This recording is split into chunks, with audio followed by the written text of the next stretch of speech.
Hey, Podcast America, welcome to episode 24 of the Enlightened Neanderthals podcast. And before we get started, let's talk about Allegiance holsters. And as we've been saying lately, even if you are not a everyday carry with a gun person, you should be an everyday carry with a first aid kit person. And you can get a handy-dandy pre-packaged IFAC individual first aid kit at allegianceholsters.com and use code TNW10 when you check out for a little discount.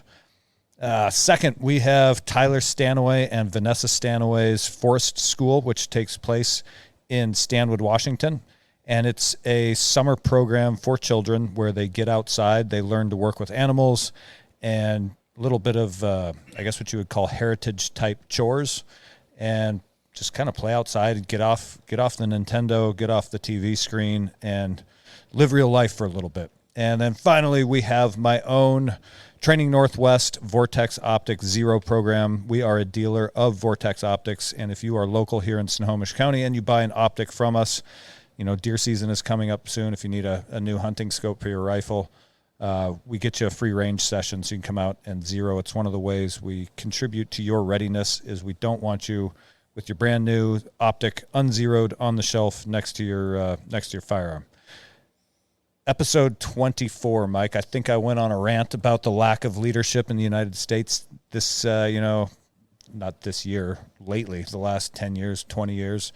And then we got into hunting season. All I remember Prelude to hunting season. You guys have to call me Professor. That's all I remember. Professor Mike Kozak. Yep. All right, you guys, enjoy the episode.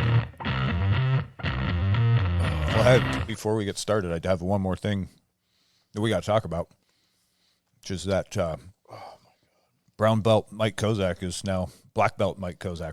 Mm-hmm. I'm not Mike Kozak anymore. Mr. Doctor, Professor. Professor Kozak. Gotta get it right. Congratulations, man. Thank you very That's much, awesome. you guys. Thank so you. Cool. What year did you say you started rolling? I remember you told us in episode 1. I'm here. Jiu-jitsu, not Molly. Yeah. Jiu-jitsu. Yeah. Here, 2016. No. But electric. When did you start jiu-jitsu for the first time? Oh, Would you step on a mat with a gi? I did MMA for years and really liked the grappling part of it and enjoyed submissions, but maybe 2009, 9, 10. God. Let's just call it 14 years. So, yeah, I'm 40 now, and I started doing MMA when I was tail end of 21. Okay. So, from then till now, and then That's 19 years. Yeah. And then some point along that journey, I started doing Brazilian Jiu-Jitsu. Okay. And then got my black belt, Professor Kozak. Some guy said Professor Zedong, and I thought that was amazing. Oh, yeah, I know. I promoted him to first lieutenant. I saw that, yeah. I was like, yeah. Yeah. Goddamn. Yeah, that's so cool to actually see the progression happen. I mean, we kind of caught, when I met, you were still, brown belt Mike. Brown belt Mike. But now you're... Now I'm black belt Mike. Doesn't really matter, though. It's got to feel like it's one hell of an It's a nice does. accomplishment, but it's like at no point am I like, oh, cool, I've arrived. Yeah. You still get your ass kicked all the time, and there's still tons of shit you don't know. Like, having Troy here is nice because the dude is a foot fetish expert, and I don't know feet the way he does and manipulate legs and all these entries. And so it's like, yeah, cool, you're a black belt, you put in the time, but it doesn't mean you're Yoda. Like, maybe that's what happens when you die and you do jiu-jitsu your whole life, but you're still, at that point, there's going to be new stuff and techniques and variations and things to work on. It doesn't end. But I guess it just shows you're dedicated. It's like a degree. Yeah. Don't get me wrong. I feel a lot of prestige and honor in taking that belt. But in my heart, just because I get that belt doesn't mean I'm done. No, not at all. I mean, some would say you're just beginning. Yeah. But it's definitely, it was just cool to see you reach that point, because that's probably, besides starting, maybe getting your first promotion ever, That's a pretty big deal. Getting a black belt. Yeah. Like that's the pinnacle, right? Of like, this is it. Yeah. What percentage of the population has a black belt in either jiu-jitsu or judo?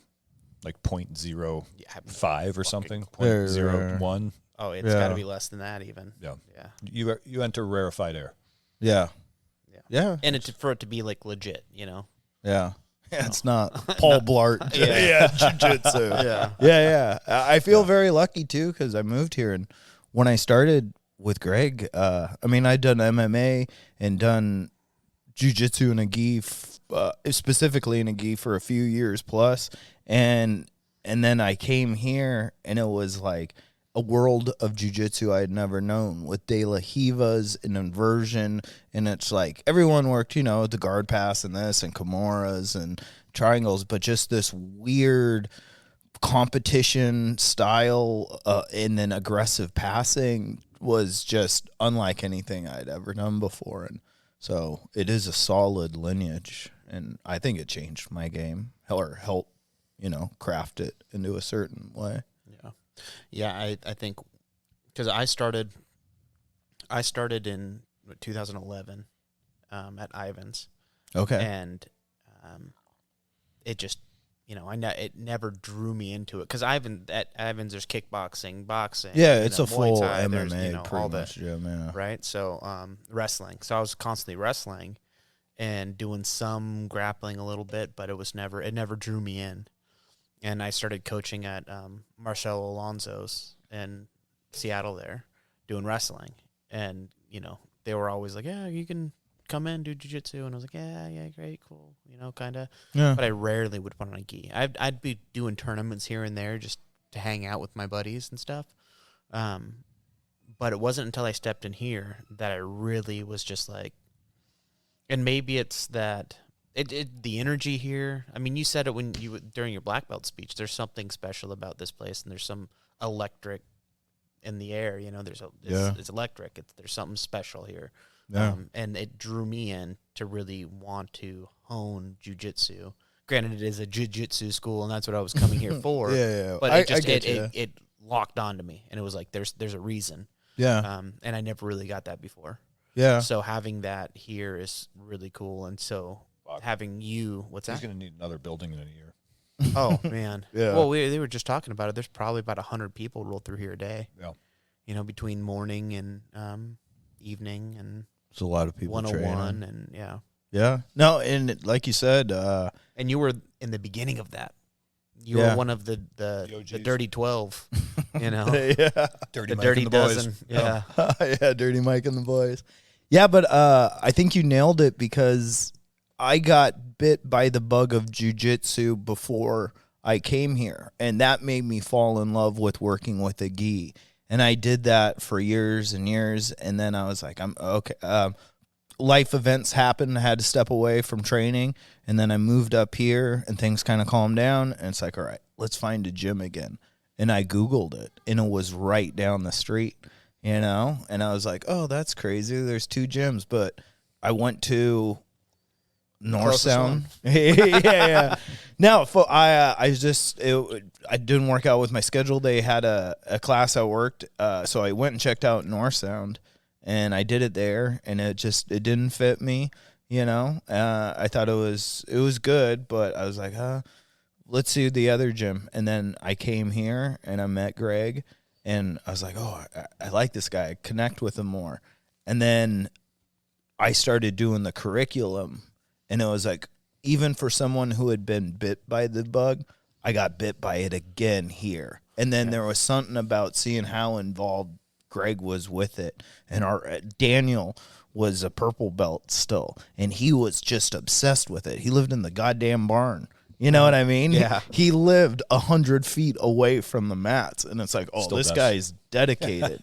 And he had other students, Joey. And Joey he competed all the time. And Greg just gave him phenomenal jiu-jitsu. Joey, that's still here, Joey? No. He moved to California. Okay. I think he got his black belt from AOJ. He wanted to go and compete more, I think. and like go to the scene of LA in the competition. And he moved down there, and dude, he would slay competition up here. He would win every tournament. He barely ever lost. It's all he did. And it was like, it was infectious to have people that had that kind of commitment and drive again into something I love so much. And I am seeing not only them doing it, but on a level that I didn't even know existed. So I just wanted to throw myself into this gym as much as possible. I moved up here and I started my own business, and I swear to God, I made my business work around the gym in a certain way, because there was morning class and there was evening class. And so I'd get up super early and go do work, and then I'd be back here at 10:30.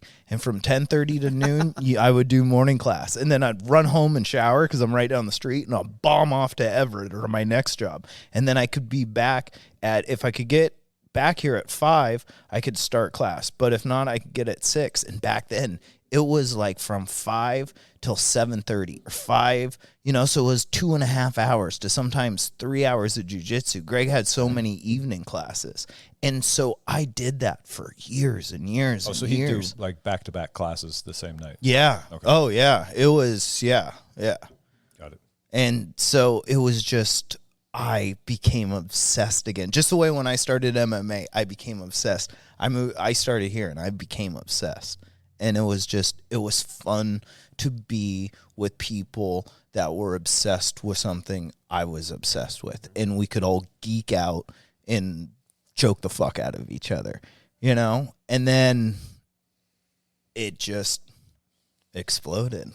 I mean, all of a sudden, it went from just us of passion, and just a few of us, to then everyone wants to do it because 2020 is what did it. Yeah, but that's what I mean, because but they saw someone stand out the same reason I saw Greg stand out, and like for who he was, but also what he can do. It's a lot to say things, but then back it up. Yeah. His backing it up of understanding jiu-jitsu, putting in the time, the dedication, doing MMA to curtail it to a specific passing, heavy, aggressive. Yeah. Well, I just had a thought, and this is awesome because we're getting way off our intended subject, but I like it when we do this. Yeah.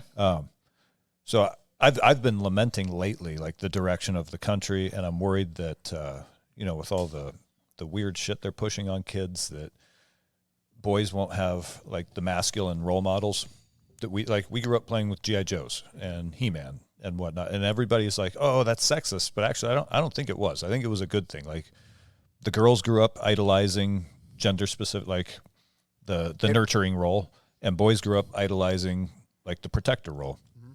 And there's almost like this new rise of like, just like guys like Greg, and then he's got his sauna and his cold plunge, and you have like the Jocko Willinks and the Joe Rogans, who everybody's lifting weights and training jiu-jitsu and doing all this cold plunge, hot sauna, and it's almost like the new male role model. Oh, 100%. That has it's replace the old Mattel toys. Yeah. Yeah. And so I think that's why people are flocking to jiu-jitsu, is to be part of that. It's not just the jiu-jitsu scene, it's that overall scene of masculinity.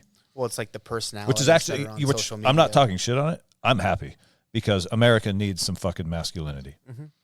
Yeah. By all means, get on the bandwagon, guys, because it's a good place to be.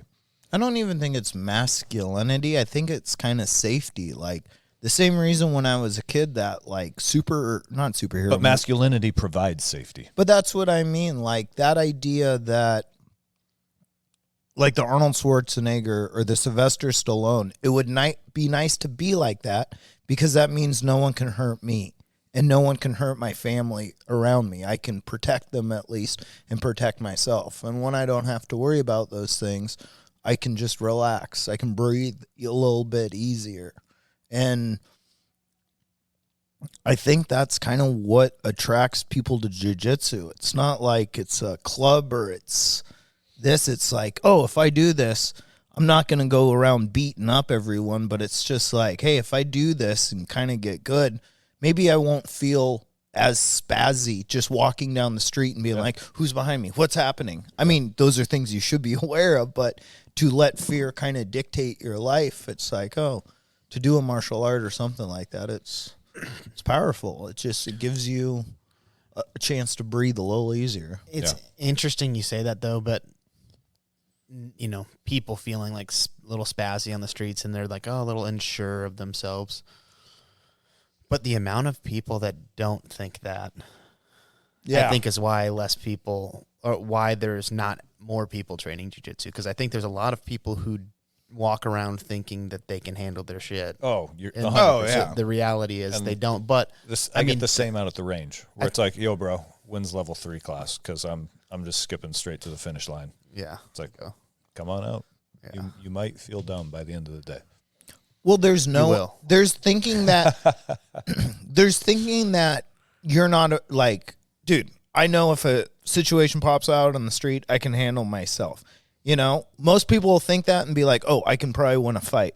But it's like, what are you really doing? How much time have you spent doing this? Oh, when's level 3 class? How much training have you done? None. You know, but I'll smoke it. You know, that's everyone. Mm-hmm. Yep. But then the people that actually do work and they are like, no, I can it'd suck. I'll probably take a punch or two. I'm going to get hit. This is a fight. But knowing what I put in, if this guy beats me, well, better for him, because I'm going to be the toughest motherfucker he's ever tried to kill in his entire life, you know? So, and that gives you confidence. That gives you a sense of safety. Like, if you've never boxed and you get in a boxing match and you're like, I'm going to crush this guy, it's going to be awesome. It's like, no, that's arrogance. But if you've had training your whole life and you get in a fight, you're like, oh, it might suck, but I do have a background in this. Mm-hmm. And you can honestly be like, oh, I can be less bravado and more honest. Yes, I've had training. What do we know well? I know jabs and setting up hooks. Let's start working that instead of being like, I'm just going to swing an overhand. That's how you get knocked out. Yeah, to be able to walk around with confidence is important, but like founded in reality. Yes. And just people aren't founded in reality. Yeah, well, repetition's confidence. We brought this up on one of the last couple episodes is civility possible if violence is not on the table? And the same holds true at like a national strategic level as it does at a one-on-one street fight level. If violence is possible, you're far more likely to be nice to somebody. Absolutely. Like, you know what I mean? You walk into a bar and you see a dude that looks like Jordan with his ears and his jawline, and you know what I mean? You're like, hey, brother, how are you tonight? Glad to see you. You know what I mean? Like, you don't walk up and go like, hey, motherfucker, you're in my spot. Didn't know they serve pussies here. Yeah. Right? Because violence is on the table, so you might want to watch your manners. Yeah. Polite society. Mm-hmm. But I wish we got back to the point, because you always hear like, oh, if back in the day I would have knocked your teeth in for that. And it's like, why did we get away from that? What happened where like grandpas used to get in street fights over, somebody whistling at their wife? That doesn't happen anymore. Yeah. Like I want that to come back. Because the girls are already twerking in the middle of the street. Right, yeah. Exactly. Oh, Grandpa's quiet now. Yeah, he's like, why's Grandpa got 20s? Yeah. You know what I mean, though? Like having that more violence, more on the table. Well, knowing there's consequences for your action. Yeah. There's not a padded society in certain ways. Yeah, but to get back to that, and I think with the pendulum swinging a little bit, because we're realizing more and more that the government's not doing jack shit about all these little petty crimes and all this petty bullshit. It's like, we don't have enough people for that. And it's like, well, okay. And you start looking around and citizens start kind of taking care of that. Then all of a sudden there's a little less shit going on. Yeah. And that's kind of, I think. Well, I think you're also starting to see a little bit of a trend, and people are like, oh, that's vigilante justice. And you go, not really. It's just you taking care of your shit. Yeah. But also not only it's like, they're feeling it like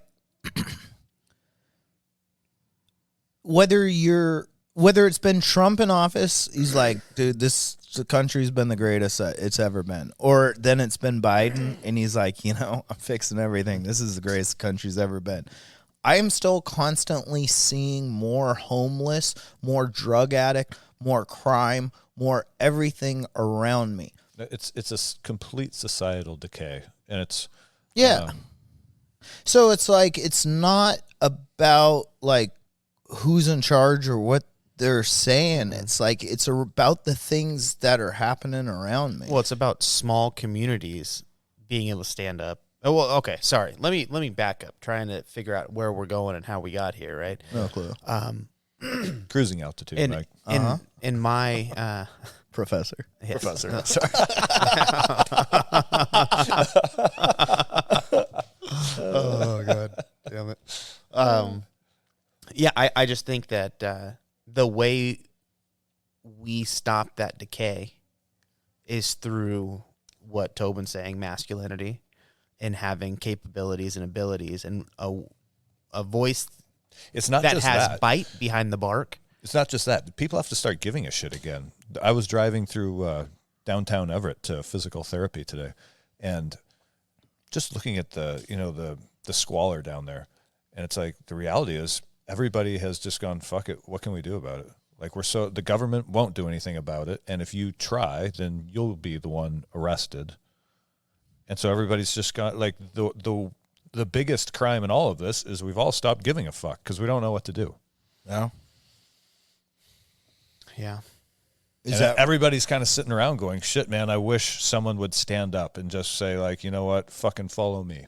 But that's right? where everyone's starting to wake up, whether you're left or right. Like I was saying, I've had Biden, I've had Trump being our president saying things are getting better. It's like, dude, the world's falling apart. But it's like, no one's going to fix it. It's going to be us banding kind of together. Yes. And That's what I'm saying. And I'm worried about how low it has to get before we figure that out. Like, do we have to get to bare bones survival before we realize that, oh, fuck, we just fucked this all up? yeah. I don't think so. I think what you're saying is there's a catalyst the spark that will ignite that fire. I mean, we're on this downhill slide, right? Yeah. We got to bottom out somewhere, whether it's complete annihilation or some sort of rebound where that bottom, think like the bottom of the sine curve before it starts coming back up. Where is that bottom? Yeah. I think that bottom is getting, like, honestly, I think we're too corrupt with business involved with government. 100%. The biggest thing is just having money involved. Like, we need to do, like, It's Sweden not even involved or with government. Business runs government. BlackRock, Vanguard, and what's the other street? I can't remember the third one, but they own so much capital that even government can't run without their approval. Did you hear that segment that guy was talking about, too, where they're talking about the minimum wage going up? Yes. And, like, how... I'm sorry, guys, we've been on this for 2 years now, or 3 years, ranting about this to ourselves. But there's a really good Rogan... 2 years. One of Rogan's latest guests, they went on a pretty good summary of all the fraud and all the lying and just corruption that has been exposed in the last 3 years. And it was a really good episode. Now, what's that guy's name? Patrick Davis? Yeah. Yeah. What is he? Is Middle Eastern? I think so. Yeah. But he's got a great podcast. Does he? Yeah, I forget what it's called. Before. For a second, I thought he was the Young Turks guy. Oh, okay. Just looking. Yeah, at him. yeah. Yeah, he was on Patrick Bet Davis, the Flagrant podcast. With Andrew Schultz. Schultz is awesome. Dude, that was the funniest, and he because he killed it. It was absolutely phenomenal on it. Patrick Bet Davis. Yeah, Bet David. Bet David. Yeah. Okay. Bet David. Israeli? I'm not even gonna think so. But from the area, from the neighborhood, from the region. Should we talk hunting, Stoke? Yeah, let's talk hunting stuff. I mean, oh my God, that's the hardest 180. Yeah, dude, we're changing. I lost my train of thought. You want to keep going? We can keep going. No, I don't care. The bottom line is, we need to band together and push out the people we don't like. Or, I mean, let me take that back. We need to fix society somehow. I'd like to say we could vote our problems out, but I don't think that can even work anymore. Nope. No, I have no faith in the election. Even integrity. I mean, like the fact that Trump got in. I don't trust it. I just don't trust it. I know, but the fact that Trump got in and he was so disruptive, and it's like, I don't think he had the tact to really do it properly. I find the RFK thing kind of interesting, where it's like, listen, you had his uncle and his father assassinated, pretty much. And his aunt lobotomized. Yeah, right? And it's like, he's been involved with this system. He was a lawyer against it. He's a former drug addict who then recovered. Those guys always come back harder. You know, you can't kill a drug addict. Yeah, they're cockroaches. You know? Yeah. Imagine if Hunter Biden turned his life around. It's funny. I posted a thing like, oh my God. Could you imagine? Dude, the determination he would work with. He would be driven. Biden 4048. Yeah. Or 2048. Yeah. Oh my God. Holy shit. No, damn it. Oh, I had posted something about how much I liked his interview, also on Rogan, and people were like, RFK? Yeah, people were sending me DMs. And they're like, he's anti-gun, right? And it's like, yeah, but he's also like anti-deep state, anti-establishment, and you also know, like, he answers questions truthfully and earnestly, I guess would be the word. So you kind of get the feeling that you actually know who he is. Where with Biden, it's very clear that. He doesn't know who he is. He doesn't know who he is, and he's not He the person know a who's... lot of stuff. The words that are coming out of his mouth aren't his. And I think that was one of the things people really liked about Trump is you never knew what was going to come out of his mouth, but you knew that they were... It was authentic. He was thinking it. Yeah, it was fucking It was authentic. Yeah. And I think that's... think about how many years politics was so boring. Because, that's your parents were voting, they're watching Michael Dukakis and like... But that's where money is involved when I say government is bought. It's like, listen, if we give this guy enough millions of dollars, he will become a drone and he will say the things that we want because a safe America is America that's a protected America, right? You have your talking points. I'm Professor Michael Kozak, and I approve this message. Right, yeah, but it's like when you have your own fuck you money, you hear people say about fuck you money, that means you're not adherent to a group. If you have your own money, it means you're going to have your own interests. Now, they could be nefarious like a Hitler, but they could also be maybe you've worked in the system and you've worked with good people and people around you and you see the benefit in rising others around you. Rising tide lifts all ship kind of bullshit. But it's like if you can have that and you have your own motives then. You're not bought and sold. And that's what the hope is that you get like a George Washington, a person that isn't swayed into this position by money buying and putting him there. You're looking for a person that's put in this position because he's fought to get here, and that's what you want. You want someone that's fought to be here, not given a chance to be here. That's why rich kids always suck, Which actually, back to how we started, is why, or what makes, I think, an RFK versus Trump race so fucking interesting, because you can say Trump's a trust fund child, but his political career he's been scrambling up. He hasn't been walking uphill. He's been scrambling up a cliff. Yeah. Everyone, like at every step of the way, the media has ridiculed him. We've ridiculed him. Yeah. Talked shit. You know what I mean? And he crushed it. I think Jordan has not said one bad thing. Let's be honest. What's that? You haven't said one bad thing. I'm just talking about us as like a general public. I mean, yeah. No, about Trump. Yeah. You've been a good boy. I don't dislike the guy. Yeah, no, that's what I mean. You've been solid. I like that. The problem that I see is everybody, he's so polarizing. Yeah. Especially the people that I don't like. Yeah. So. The ones that, Anytime they if somebody with purple hair is yelling "fuck Trump," I'm like, he can't be all that bad. Yeah. Devil's advocate. Let me talk to you for a second. Yeah. And I that's just how I'm kind of wired. But I don't know. I think he was great. I remember not going.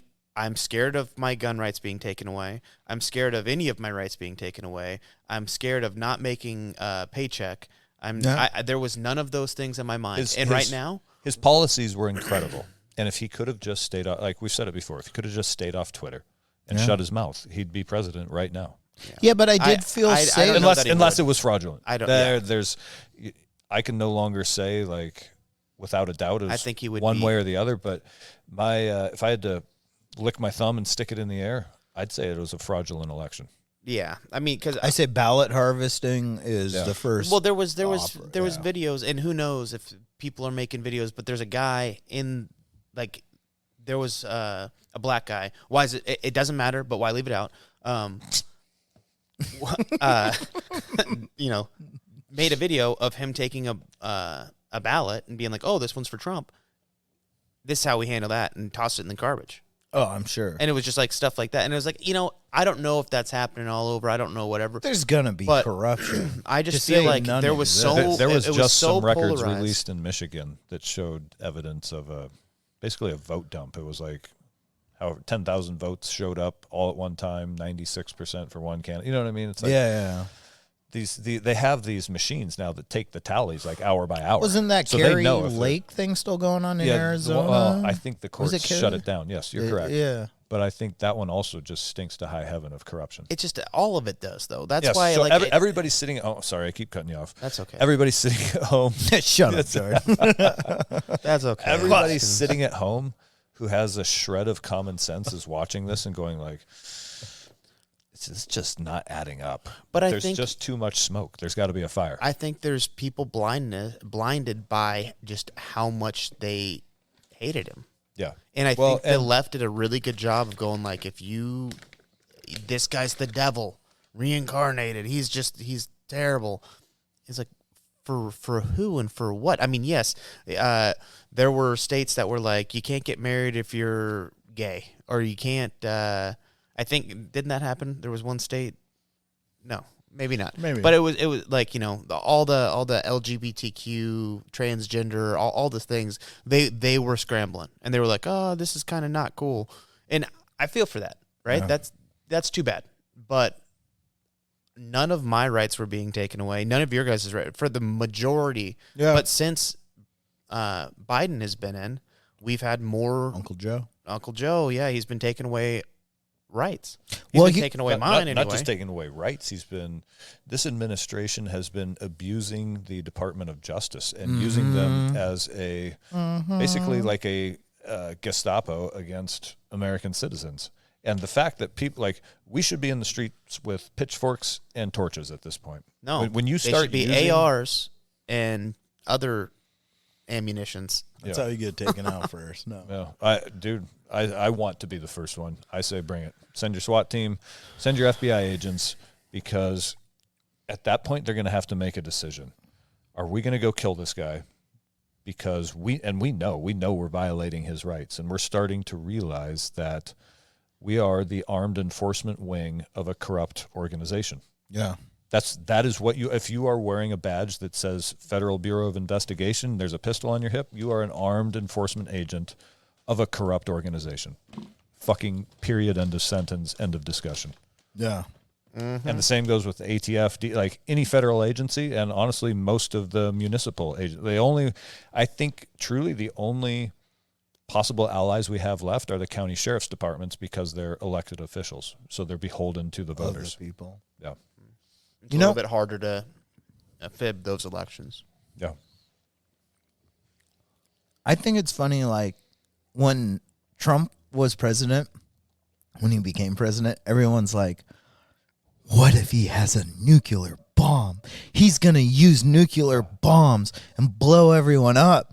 And it's like, he got us out of the wars finally. He set a date. The most the peaceful. People with all the nuclear bombs, he was cool with.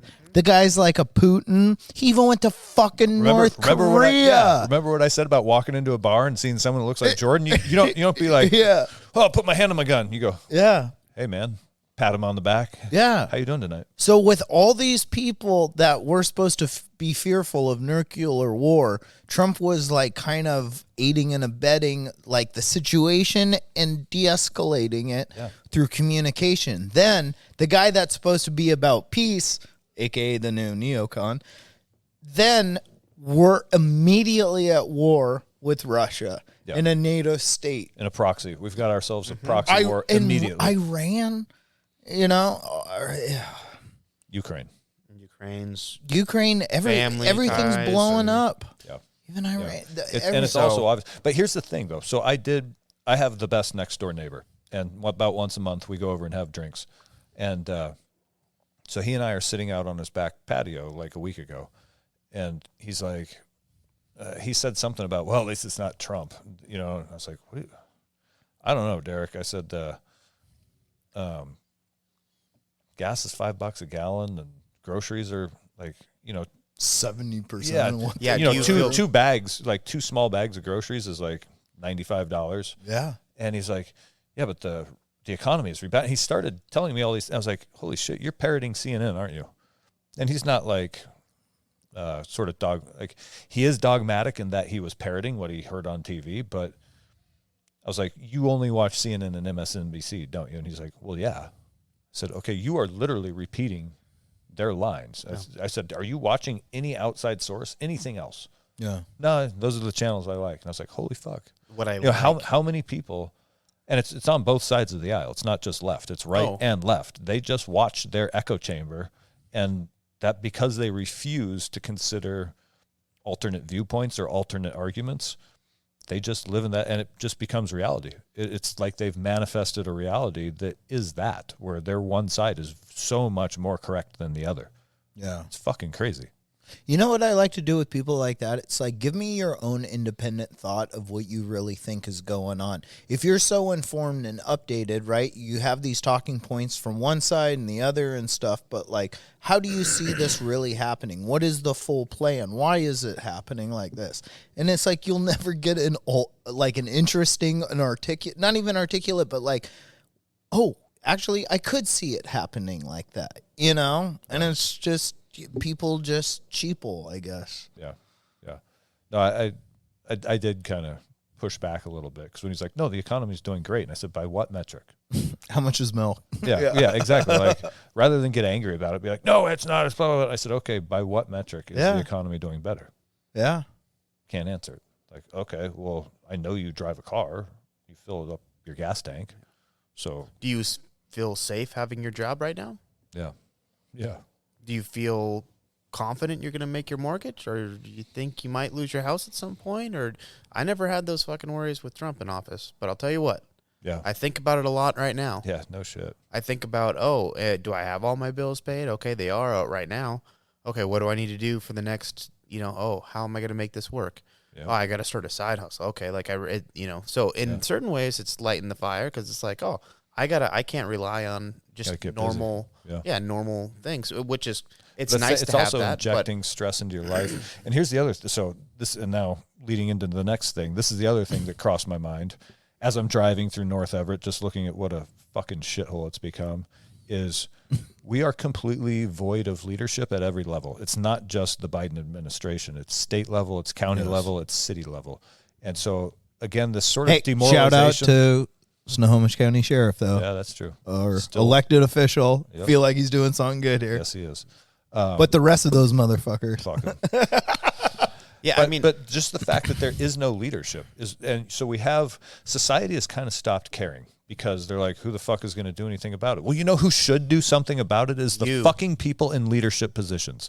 And why the fuck are these people still there if they're not doing a goddamn thing? So we are suffering. The entire nation is just completely void of leadership at every fucking level. And a part of it is because people who have leadership qualities don't want to be involved in the goddamn government, because it's such a fuck show of red tape and bureaucracy.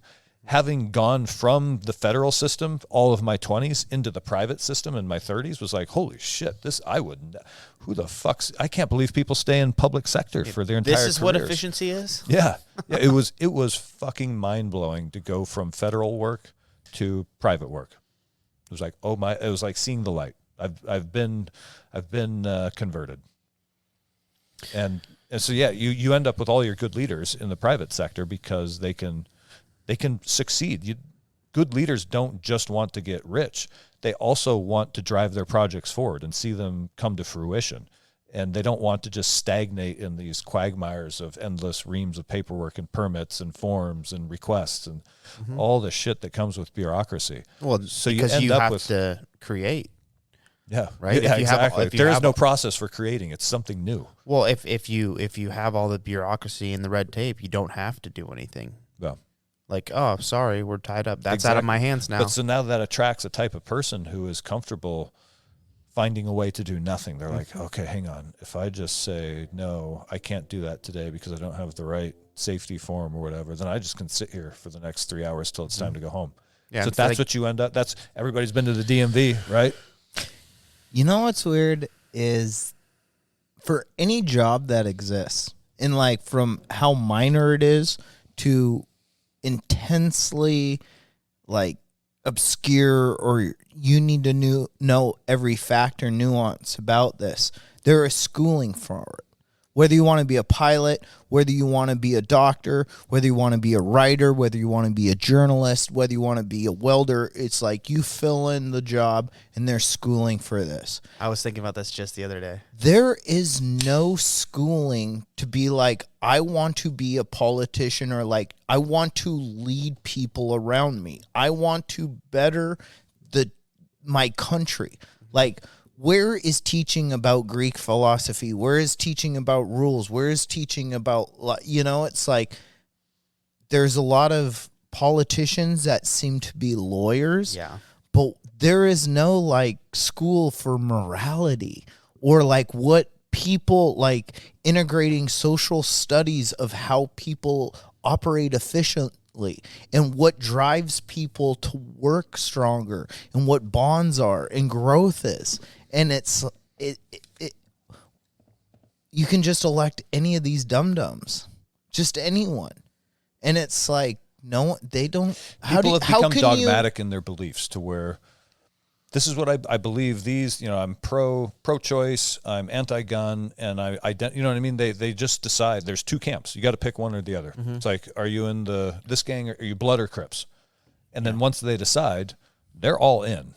And that becomes their identity, and that becomes like part of, I guess, their self-image. So they don't want to let it erode. If that's part of your ego and your self-image, you're not going to want to let go of that.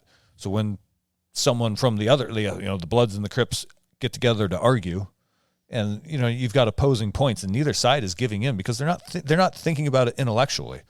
It's just a fact that they've downloaded, and there is no room for like their critical thinking is gone. Yeah. It doesn't no exist nuanced anymore. opinion with it. Yeah, this is what I think. But that's kind of like I don't necessarily think that's the case with everybody, because I think a majority of people are like, oh, you know what, I like guns, but I'm okay with abortion. It's like, whoa, you can't be right and left. Yeah, you can't be okay with transgender people and also be part of the NRA. What the fuck are you in? All of a sudden you're a bad person if you can't be Christian and I don't know, something. But that's what that's what I like about freedom. I want abortion and I want guns. I don't want abortion. I don't want guns. It's like, I don't care. That's what we're supposed to do. We're supposed to have these going backs, but it's like, what doesn't violate your liberties? What doesn't violate that you do other people's civil liberties? Well, that's what I care about. And that's why, in between that, go fucking nuts. Yeah, that's why I'm to the point where I am so tired of feeling like my rights are being taken away. Yeah. One little minute thing at a time. They're like, oh, we're just changing the wording. We're just going to change the language around this. Yeah. And next thing you know, it's like, oh, that's what assault rifle is. Oh, like, no, you can't, there's so many dumb laws. There's so many dumb laws. And like, I was thinking about this the other day, kind of taking a little turn here, but. So hunting. Well, Well, there's weird ass laws. You ever wonder like why or how? Like, you can't mow your yard with your shirt off on Sundays. Can't make a blueberry pie on a Monday. Yeah, like, what? But it exists in this state. And I'm wondering like what's that about? And how do those things come? And why are they on the books? Was somebody joking? It's got to come from like the Puritans or. I know. I have a theory. Do you think it came? But do you think it was better back then with shit like that, or do you think it was like no? It had to have come from like a single incident. And they're like, yes, God damn it. Yep. You know what I mean? And it was one person with power that's able to write rules into the stamped books. On the back of every Claymore mine in the United States Army is "Do not consume." Some idiot ate a Claymore. Why else do you print that on there? Someone tried. You know what I mean? Like at some point, somebody tried to fucking chew on that thing.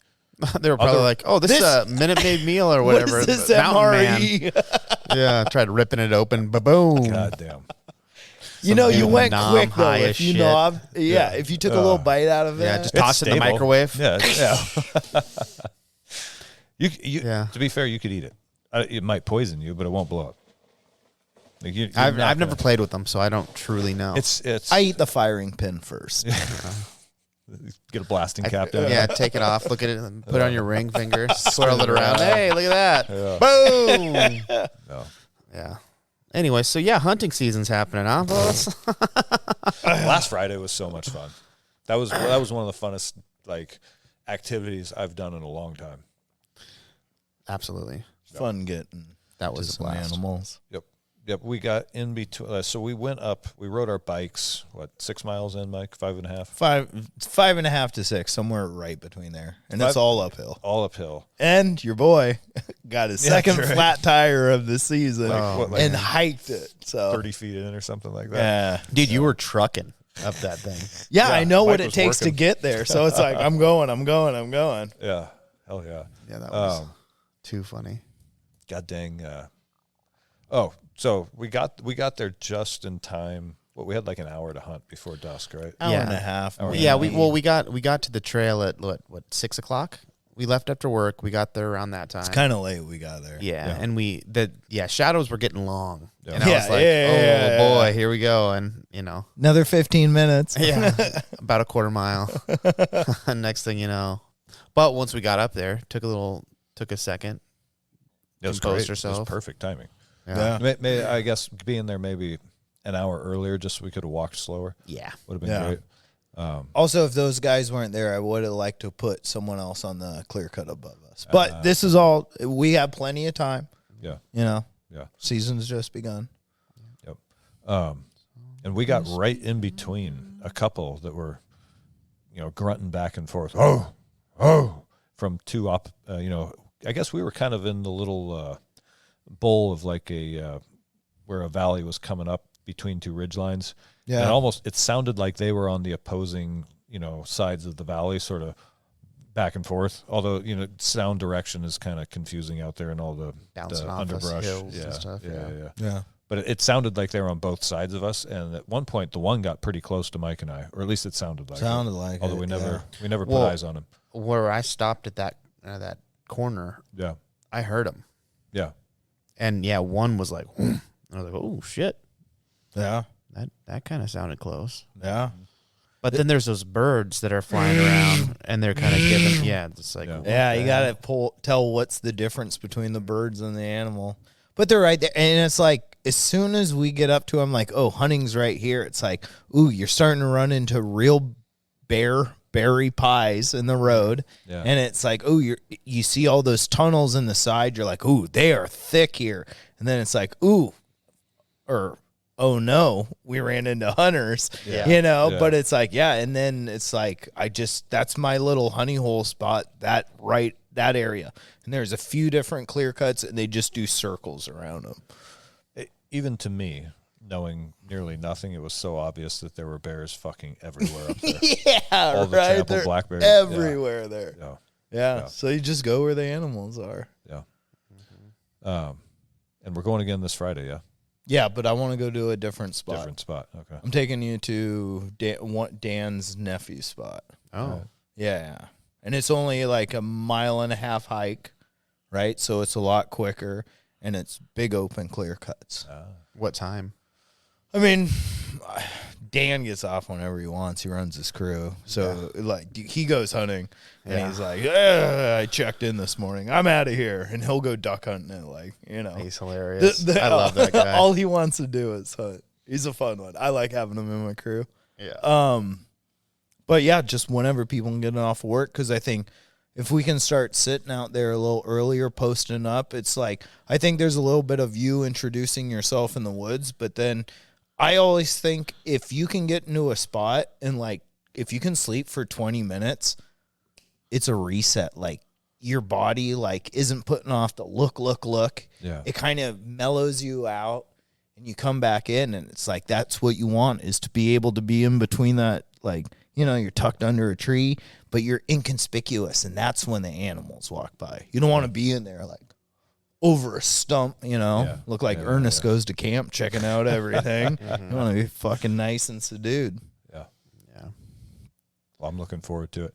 I'm going to leave work at noon on Friday, but I'm going to go to the range because I have a new Vortex sent me it's a pretty sweet scope. It's a Viper 5-25 that I put on my 308, and I've got it damn near zeroed, but I need to do a little fine tuning on the windage. How big's your front bell? 50 millimeter. Yeah, that's good nice. for low light. Yep. Yeah, that's what you want. So I'm going to head straight out there, and I'm going to get that. What are you getting in zeroed at? Like 100 yards? I'll zero it at 100. Yeah, and then I'll do. Just I won't the get a chance rough to map. confirm. Yeah, so I'll use the bullet drop You're chart on better the side than of the me. box. My And rough then- math Yeah. is like. Oh no, I'll calculate. No, man. Like, so your box of ammo has a bullet drop chart on it. I get So that. if you then all you got to do is the math on the clicks on the turret and dial it in, and it's usually It's right pretty there. close. It would be nice to be able to confirm at 300 first and even further, but it's not going to happen. So Yeah, we'll just put it zeroed at 100 and 300 do the math. Listen, you got 4 to 5 guys maybe all shooting at once if we dial this right. I don't care whose bullets where. So we're going to get a bear. We're going to surround him. Yeah, it's how it works. All right. But that's a nice thing. It's like, it's tough. Where we went, it's like, that's why I bring my bow. It's like, if I'm going to get a bear, I'm going to get it on that trail posted up or like leading up into those clear cuts. They take those roads and they follow them and they go into the clear cuts and then they hop down the path.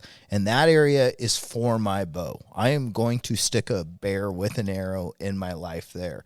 But it's like, it's nice to go to those clear cuts and use your binos I was and just gonna say, glass. I'm and looking have- forward to actually setting up a good spot Yeah. and just glass. Like, it seems, I think it's going to be fun and You relaxing. take the left, I take the center, you take the right, we glass, we find something, we work as a team. Yeah.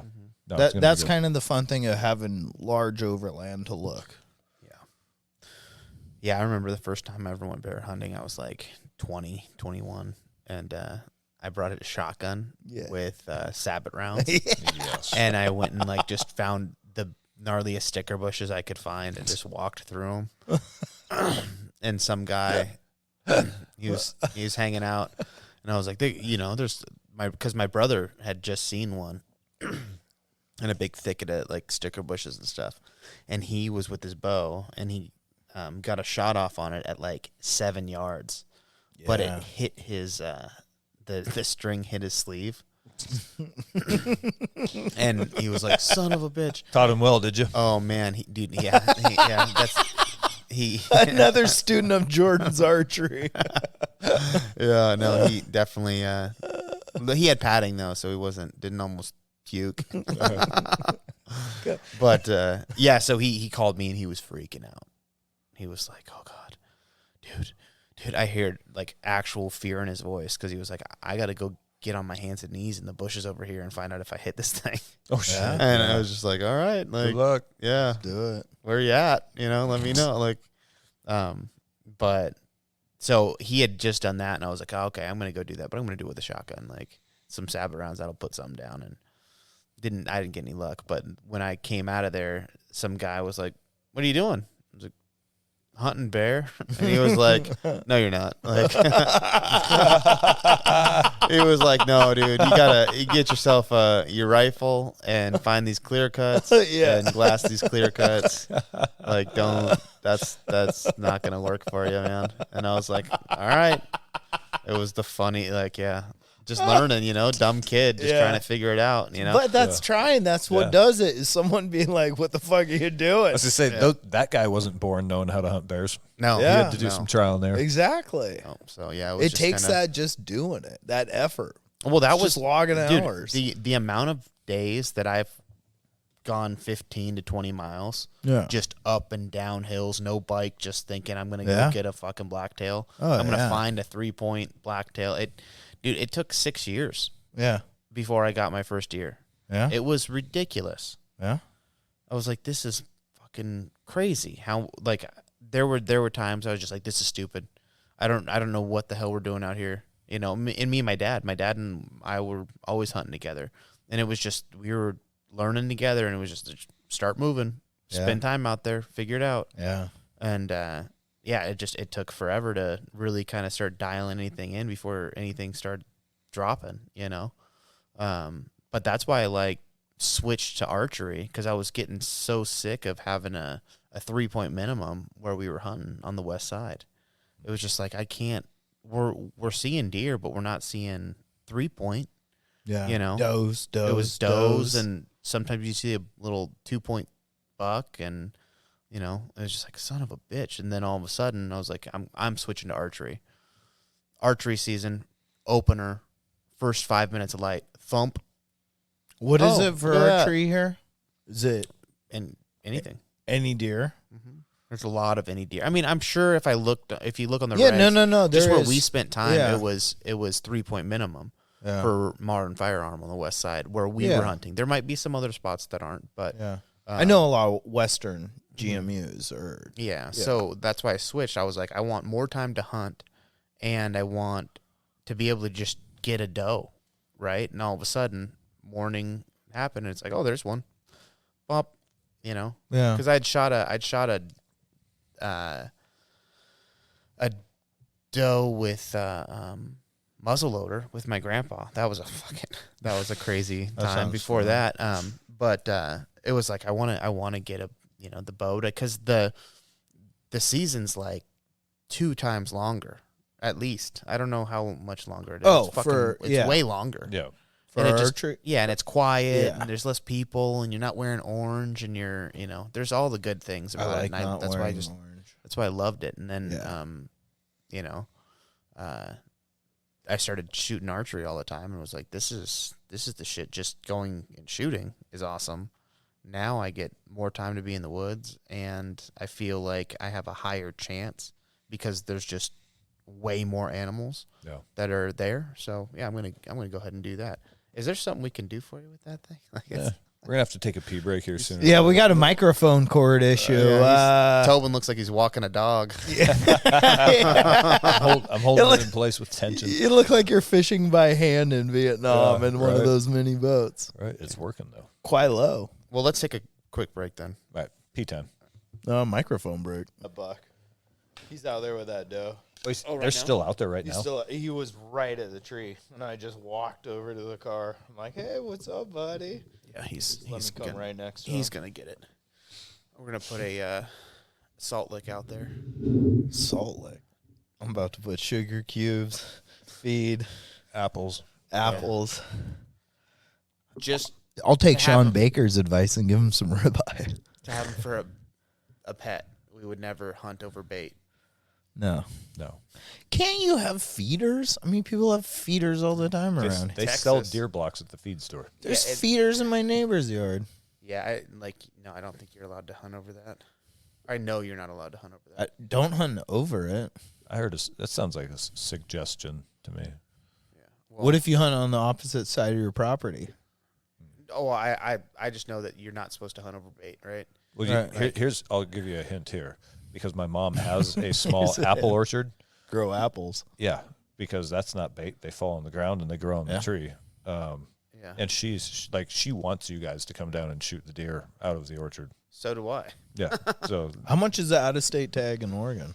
Like 100 and I'm not sure. No. Oh no, I Land- think it's landowner like might be 6 different. something. because she gets these like predation tags or agricultural damage tags.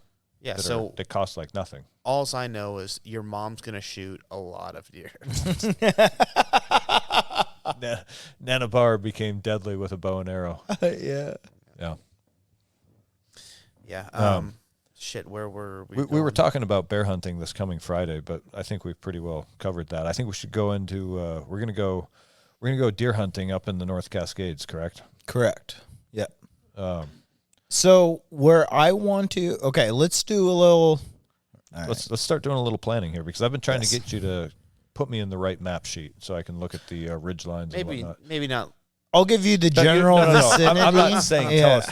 I want you to give me that offline. But we So- can talk about planning a little. Yeah. Forest Service Road number. No. Yeah. So archery comes first for elk. and then comes deer. So elk, I'm probably going to do it all. It starts on a Saturday. So I'll probably head over Friday after work. I'll pack up all my shit with me. Friday after work, it's September 9th is when it opens. So Friday after work, pack up all my stuff. We'll go. It is, we'll just give a general reference. Once you get over the pass, let's say Snoqualmie, it's maybe another hour and a half to the exit, and then we'll go off in the hills around there. And I was thinking we were more up in the mountains. We're going to be pretty far.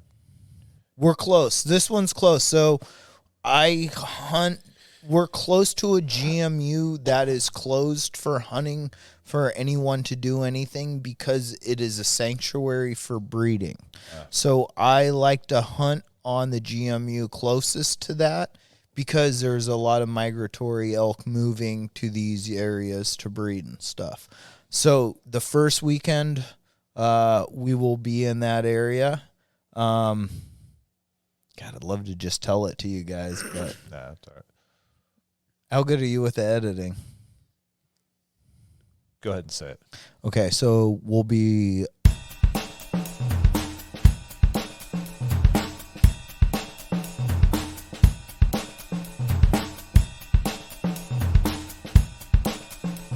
timestamp. So we'll go there. I would like to hunt that opening weekend, plus maybe take Monday, Tuesday off. So Saturday, Sunday, Monday, Tuesday, and then Wednesday, Thursday, go back to work. Wednesday, Thursday, Friday, and then Friday, I would like to head up to timestamp.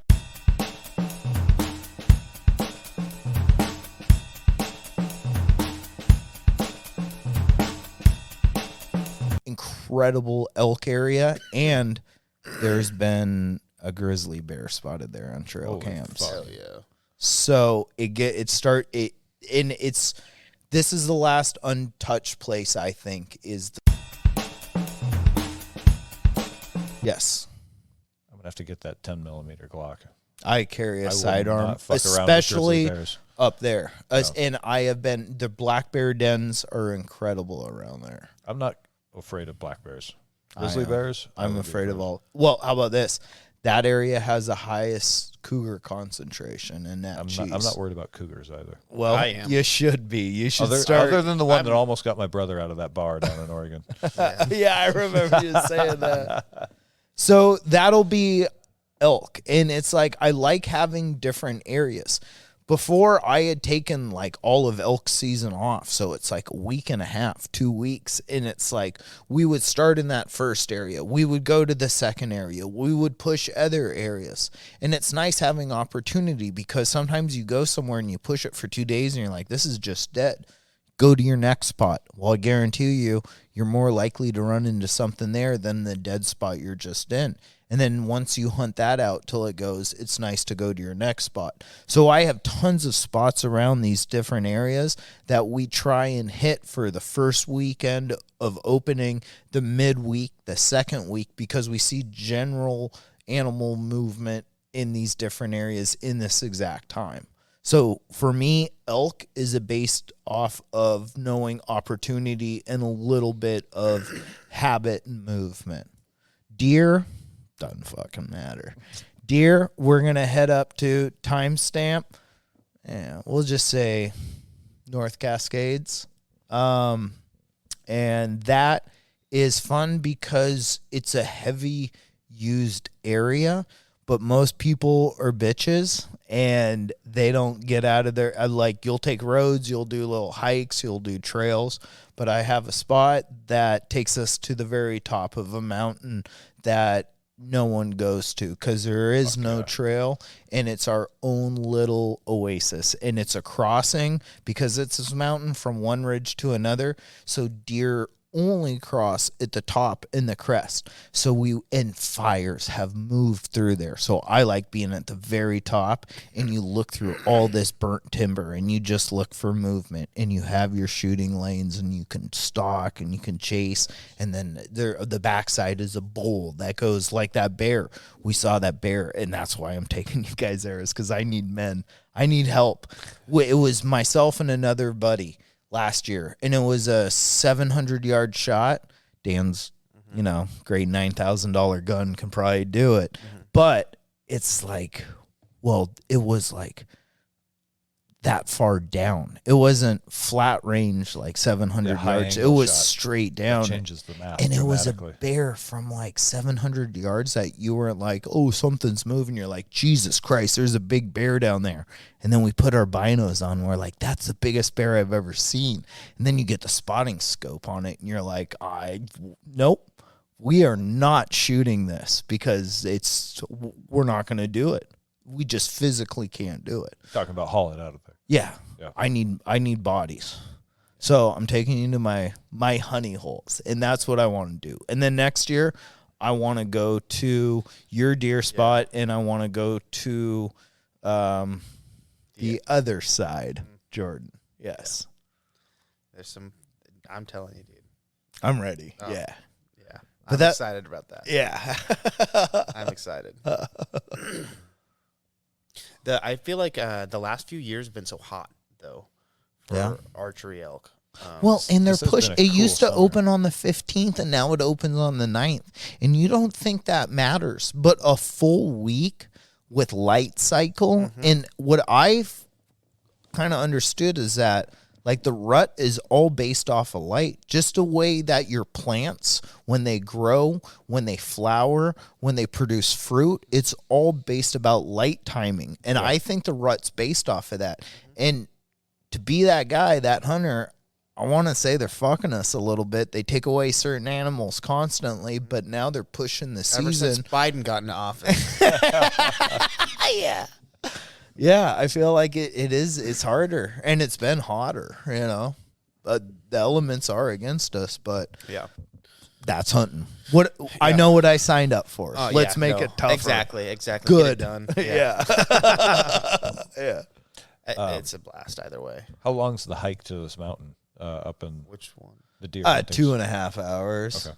It's just Tobin just saw the high buck hunt, and I think he is this was made for me. Yes. Yeah. He's so excited about that. I like the promise of a little adventure.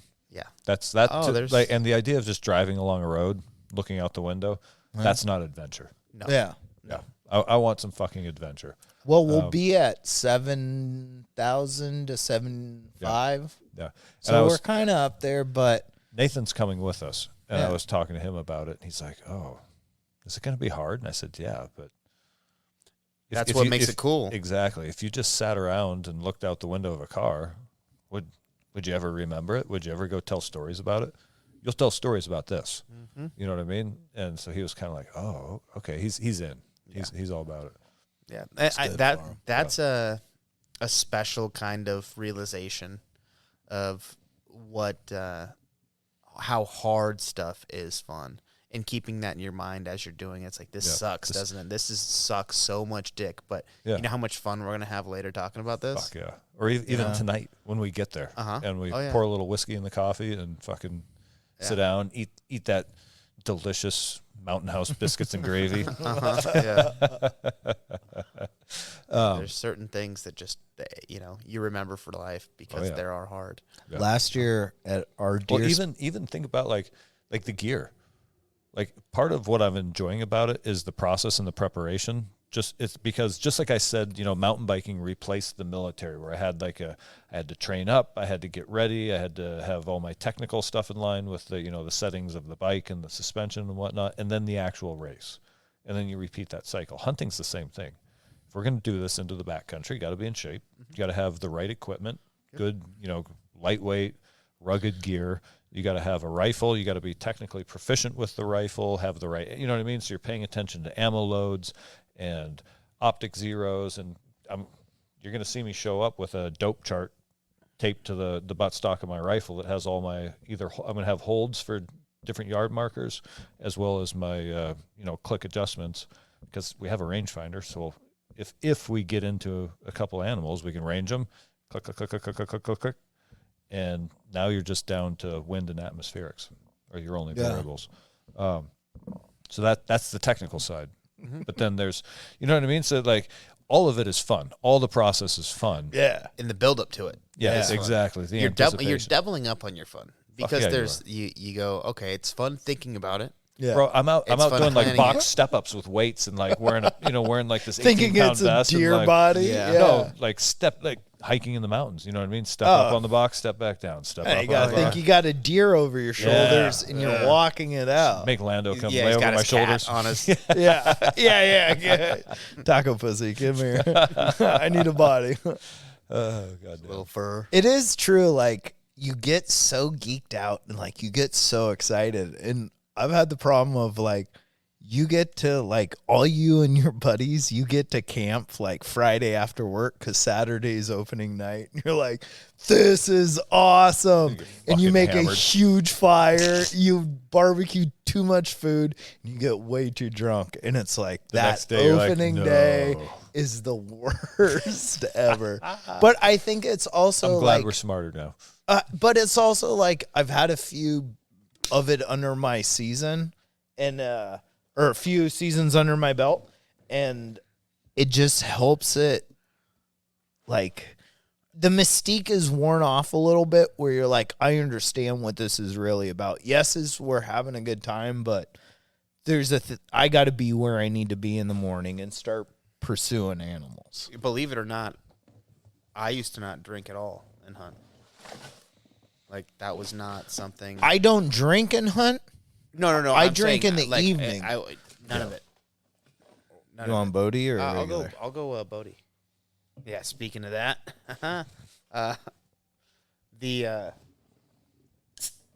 I also didn't have a bunch of buddies that I hunted with. It was me and my dad. I'm still in them, Bodie. Me and my dad hunted.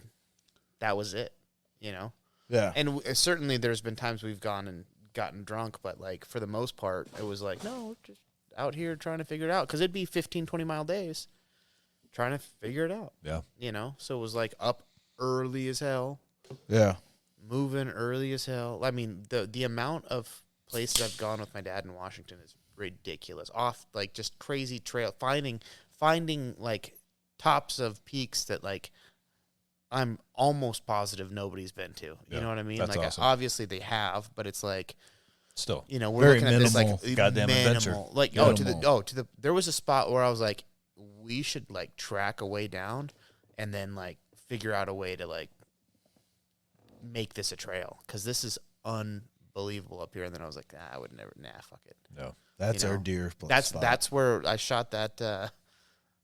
I took a shot. Oh, with the pheasant or the grouse. yeah, or the whatever it grouse. was. 300 Win Mag. I'll do See, it. I'm desperately wanting you guys to cross over to rifle elk just because I'm dying for an excuse to buy a 300 Win Mag. And I just can't do it for a deer.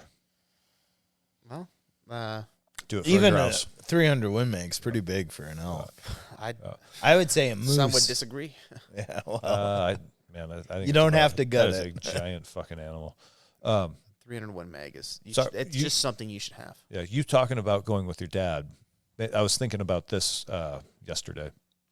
That growing up where I did, where everybody hunted except my dad, seemed like, and I was so into it because all the kids at school were talking about like, oh, deer season's coming up. I go with my dad and my uncle, and I was like, hell yeah, I want to go hunt deer, and I like obsessed over it. Everybody got the Cabela's catalog and be flipping through all the pictures, you know what I mean? And I think my dad only took me twice, and it was just to like appease me, and I was so interested in it. And then I kind of fell off with high school sports because I was tired on the weekends. yeah. And then the Army, I think I went once with a couple of guys, and I was like, we walk through the woods Monday through Friday. Why the fuck are we out here on a Saturday? You know what I mean? Yeah. And then, you know, raising kids and mountain biking and blah, blah, blah. I'm so fucking excited for this fall. I think because Jordan took me last fall, and I was kind of like, oh, yeah, something fun to do for 3 days. I'll go. And fucking set the hook in my cheek. Dude. Yeah? That was cool as It fun. bites? That was a lot of fun. Yeah, it was a good trip. We didn't see as much as we were hoping to see, No. except in that fucking Yeah, parking lot. parking I'll tell lot. you what. That's how it goes. That was a parking lot, sometimes. a couple parking lot lunkers, dude. Yeah. Hanging out for safety. Oh, yeah. yeah. Well, literally getting lattes at the fucking stand. That's why they're alive. Oh, yeah. Not because they're up there with you idiots looking Yeah. at them. Yeah. God damn it. They're at the Home Depot Yeah. parking lot. Well, they're up in that spot. I'd done a bunch of different, just Google mapping and trying to figure out different spots, and I found that spot. And the first time I went out there, we kind of got socked in by weather, and it started snowing super bad. And my dad's driving a big diesel, right? And this Nice is and heavy. well, it's heavy, but the suspension's stiff as all hell. Yeah. And so it doesn't do really good when you're up there on those roads because they're not even gravel roads. They're God, just we kind of, fucked up the paint on my truck last year. yeah, Oh, yeah, I got some scratches. done that. But when it was snowing, that tires were like sliding off the edge Yep. of it. And dude, Hitting the ruts and just Yeah. rolling with them. I thought we were gonna. I was like, we're dead. Slide And off the- I am a worry wart in certain situations. And when my dad starts to worry, because he's always cool as a cucumber, like he doesn't care, right? Especially when he's operating a vehicle or heavy equipment, anything that he's driving, he's like, it's fine. And he kind of started getting a little nervous, and I was like, oh shit. Dad doesn't get, oh god, oh god, oh god, thinking like we're rolling. This is it. This is the last of it, and like hold on tight.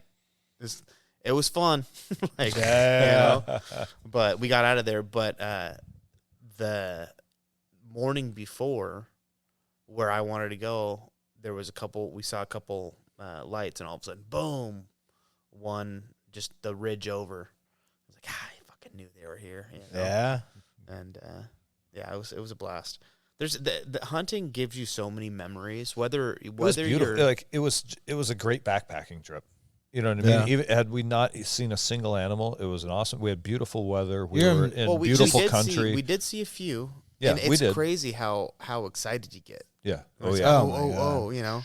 Yeah. It goes from nothing to everything. And I think the Yeah. one we couldn't quite tell. The one buck may have been legal. The one that was across the draw, Yeah. heading up the hill. Yeah, we're trying to get eyes on it. We needed a spotting scope for Yeah. sure. We got one though. Yeah. Thank you, Vortex. Shout out Vortex. But yeah, that just exactly. It goes from like, okay, just kind of hanging out to all of a sudden it's on. That's why we're here. Yeah. Get ready.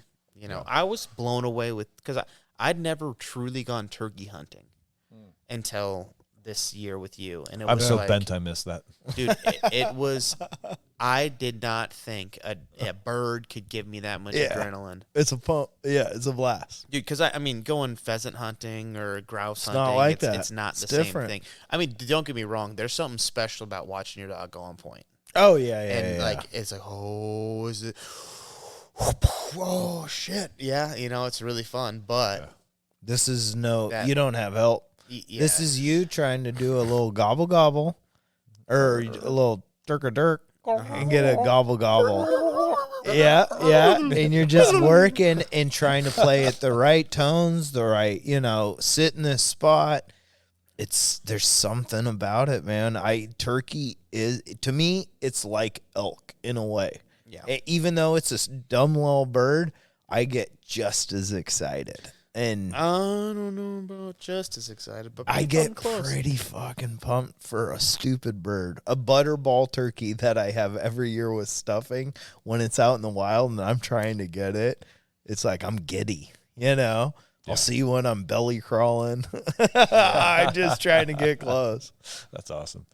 So the other thing that hit me last year when we went and did this is I like to think about guerrilla warfare, do little mind exercises, and especially with, training Northwest and what we're teaching out there. So you could describe what Jordan and I did as we went deer hunting for 3 days, or I could describe it in military terms as we conducted a vehicle infiltration of a valley, established a vehicle cache from which we conducted reconnaissance and ambush patrols in a named area of interest. Yeah. And that's a legit, there is so much parallel crossover between hunting and sort of rifleman training Yeah. that somehow I've got to figure out a way to incorporate like group hunts into Training Northwest in the coming years. Yeah. Because there's just so much opportunity. Because land navigation, we could use, you know, you have to have a communications plan, whether it involves radios or cell phones or just straight up Checking in. Yeah.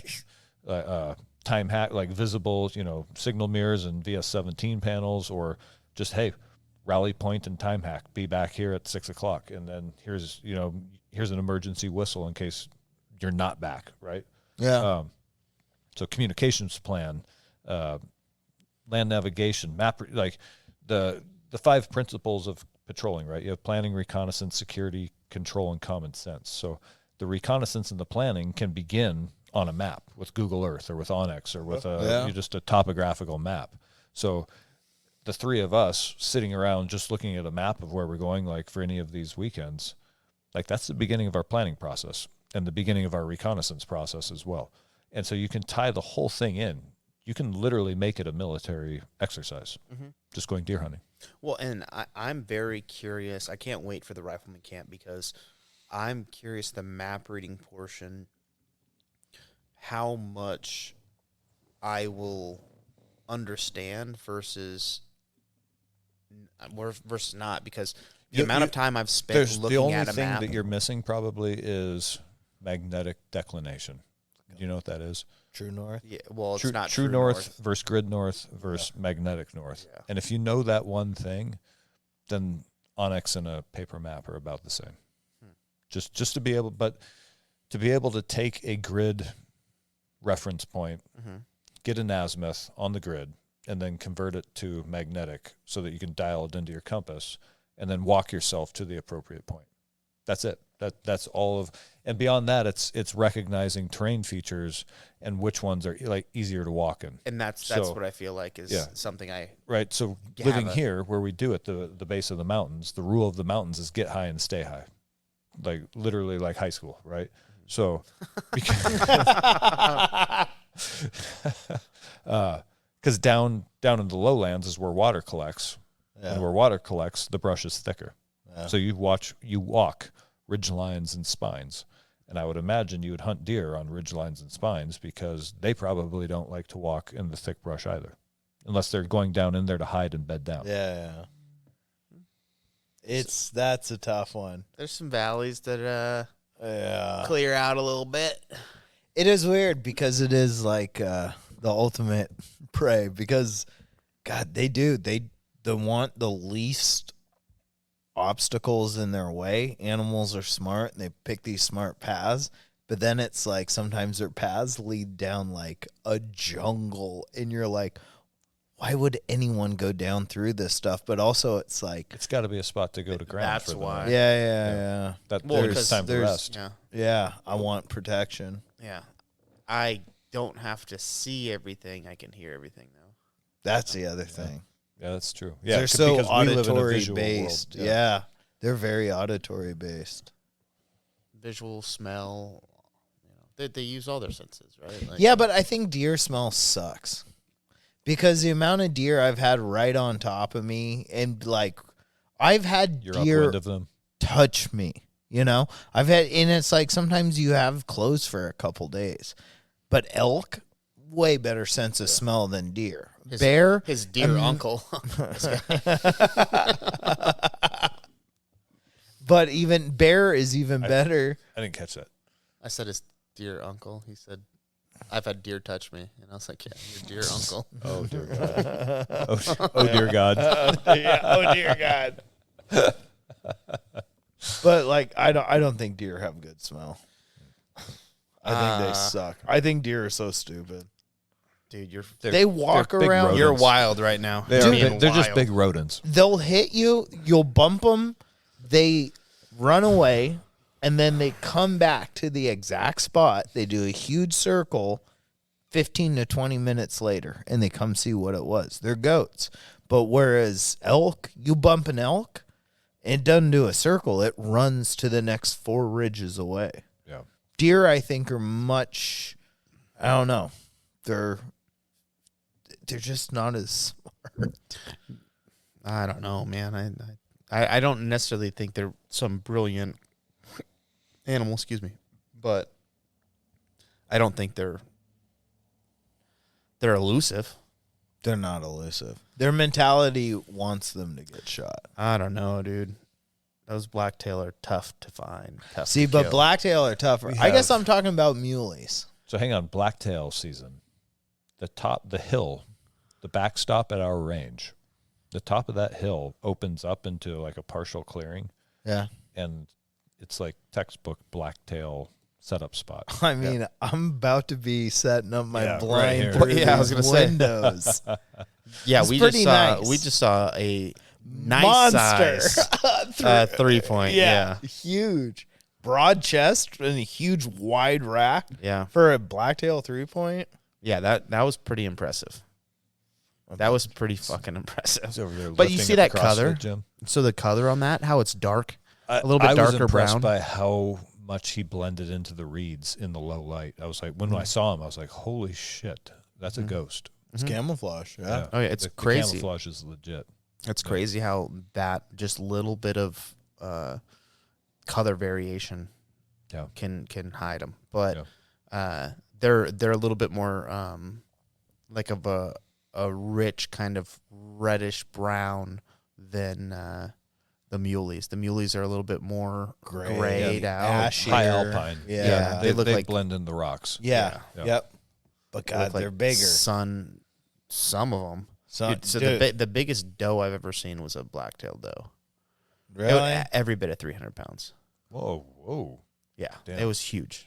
The biggest, and that's just holy shit. But I am also not, I don't know how big a whitetail doe get back in, Wait till I take Midwest. you to our spot. I had does last year that I thought were bucks. I was ready to shoot them like until that wide, just fucking just beasts. big bellies. But they're at the top. They're at 8,000 feet where we're hunting. So it's like this one spot, and they're just little.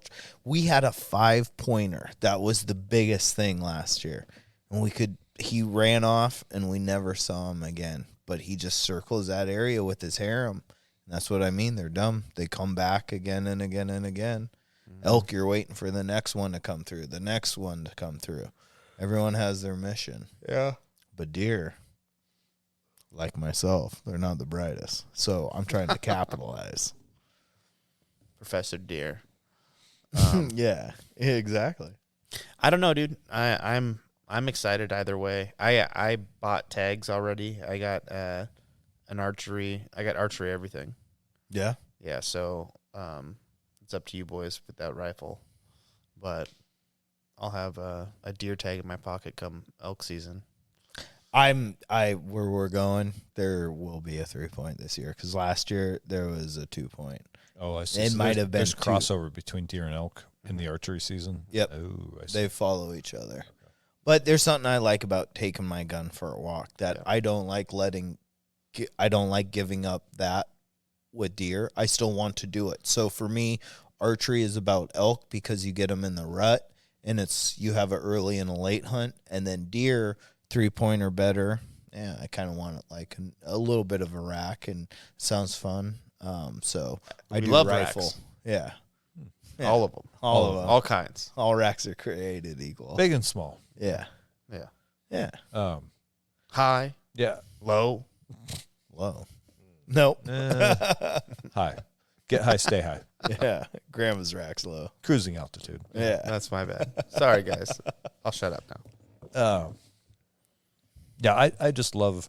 It's fucking crazy. Like, I loved shooting .22 rifles when I was a kid, and I had a shotgun, but I wasn't as into it. And I still just love shooting rifles. Like, there's something about, and I'm not that. I teach the pistol courses, but I don't love pistols the way I love shooting rifles. Well, it's nice. Like, it's fun shooting the bow. I find it therapeutic. It's whole process, and it's cool being able to get the different seasons, like where you can, be in the rut or hunt certain types of animals.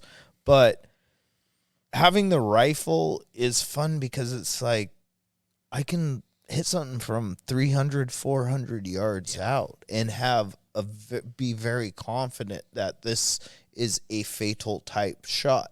It just opens your ability, and that's why they make it more limited, I think, for the hunters that hunt rifle. Oh, sure, because you have a massive advantage over Exactly. the And not only that, but you have a massive number.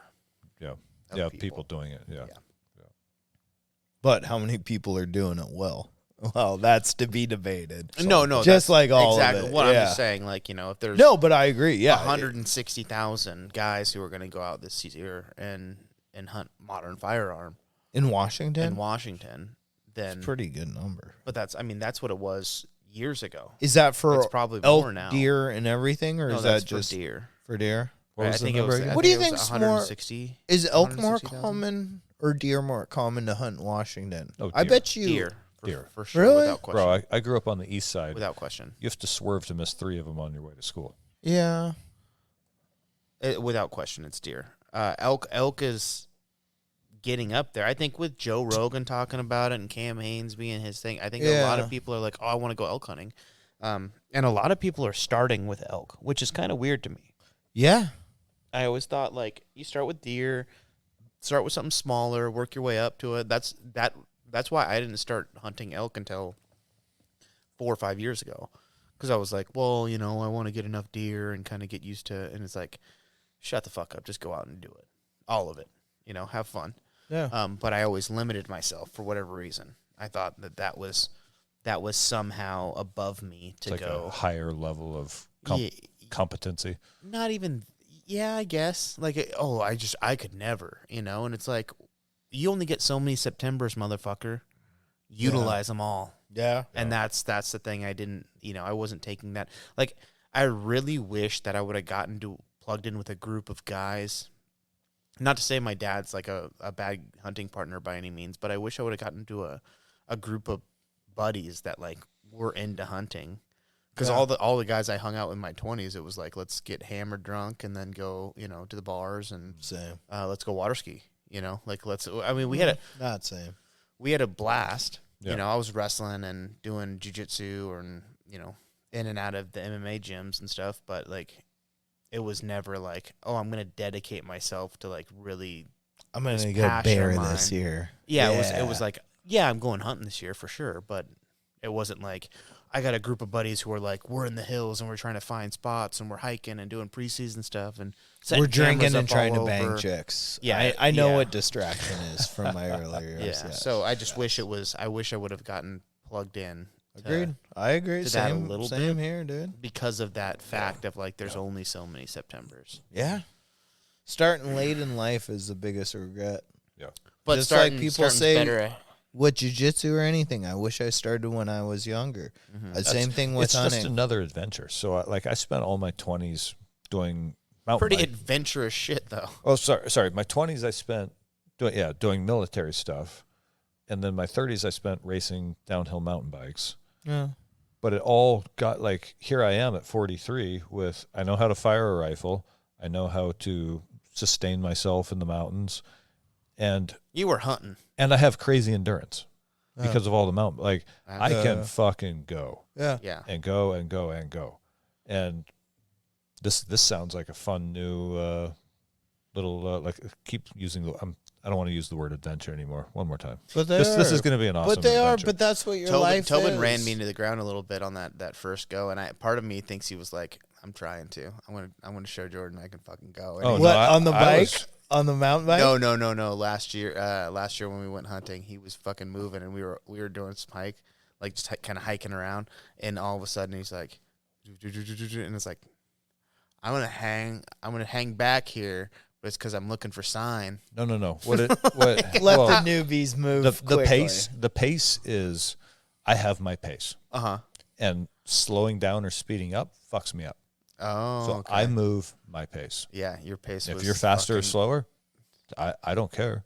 Like your pace was beat putting my me in ass the up the ground. mountain. You can either beat my ass up the mountain or Or you let can 'em go. trail behind, and I don't care.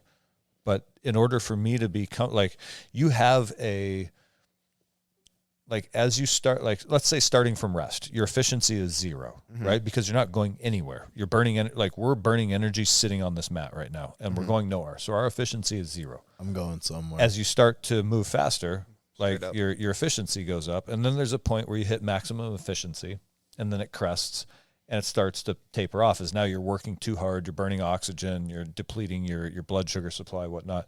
So we all have our optimal pace.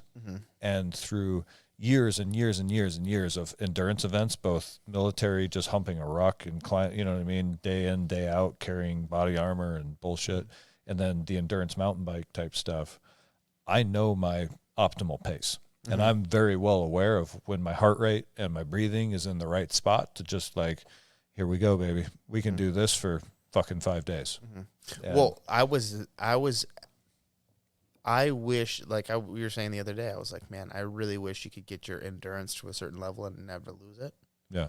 Because at my optimum wrestling, like endurance, I could have fucking ran up that hill in a half hour. But is that optimum wrestling endurance? Because optimum wrestling endurance is what, like 6 minutes? What's a wrestling match? Dude. Is it timed? It's extremely exhausted for hours and hours. A practice is 2 hours of okay. fucking go. Okay. Yeah. Of Well, go. but here's the thing. So my average mountain bike ride was 6 hours, and that's riding the entire time. Like stop, take a drink, shovel a power bar down. Yeah, I guess that's true. When you go, and then we would do that day back to back days, right? So 6 to 8 hours in the saddle, and then like Ranger Regiment, you might be humping a ruck for 12 to 14, sleep for 2, 12 to 14, sleep for 2. Now conduct a raid on a target, exfil. 12 to 14 hours on, you know what I mean? And then you go refit for like 2 weeks and rest, but start doing PT again, running and whatnot. So that endurance is not built in months. It's not even built in years. It's built in like 5-year blocks. So just constantly like, and I'm not shitting on wrestling because that's actually a great block. If you had a 5-year block of wrestling and wrestling practice, that's a great building block on that way to true endurance. And that's why endurance athletes peak at like their late 30s. Yeah. Mid to late 30s is because it just takes so many fucking years to build that. And so then even like today I'm at physical therapy and they fucking drop the hammer on you there. And they're like, hey, do you need water? And I was like, no, I'm good. And they're like, you sure? We're working pretty hard. And I was like, I can go like this for 4 or 5 hours on 1 liter because I just did that. You know what I mean? Like mountain biking, you don't want to carry a shitload of weight. And so I would just slug a bunch of water down at the truck, put a single bottle, 1 liter bottle on my frame, and that's 6 hours of riding, right? The hard riding in the heat, you know? Yeah. And your body just adjusts to it, and you build that endurance, and that endurance is the ability to endure these harsh conditions, right? Yeah. But it comes over years and years and years and years and years. And so, yes, I don't want to lose it, but I've built so much over the last 20 years that I just need to keep doing what I'm doing. And hunting is going to be a great way to just continue that. It's just the next block. I'm following. I think endurance is only used in hunting in 2 times. 1, when you're hauling stuff out, and 2, when you have to quickly get somewhere like undetected or you don't care about your sound, you need to just bail and get up this hillside, and it's 200 yards up of just steep angle. The rest of it is learning to go at the pace of the woods. Yes. What the woods is doing, and so slow. There are times when it's nice to have it, but and I think endurance comes from a full day of hunting where you're like, I slowly walk. I'm not saying miles. That means you have to be moving all the time. I'm just saying when you need to use it, it's there. Yeah.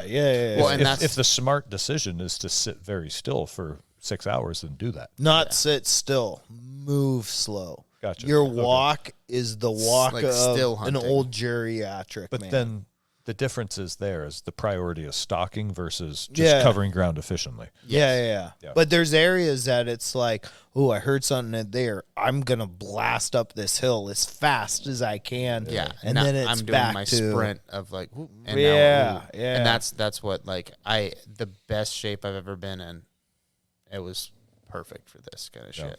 I don't know. I just feel like the wrestling and all that stuff, like that was, I mean, not to say that it was better than anything else, but I just was like, I was in superb shape where because I would do shape is shape. I'd do 20 mile days, 15, 20 mile days of just moving just all day.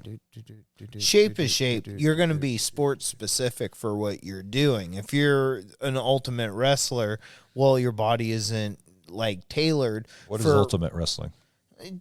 like Everything. Every day you train wrestling. Every morning it's wrestling. okay, It's I got miles. you. You're trying to become the ultimate wrestler.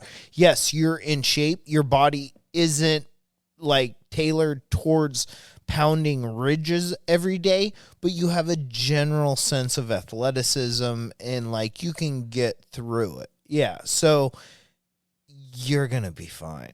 And that's what it's about. It's like, I don't care what you think if you road bike 20 miles a day, you're going to be fine walking in the woods. You'll be sore maybe the next couple days after. I disagree with that. So road biking, very different. Bunch of from, pussies. Yeah, spandex and their aero helmets.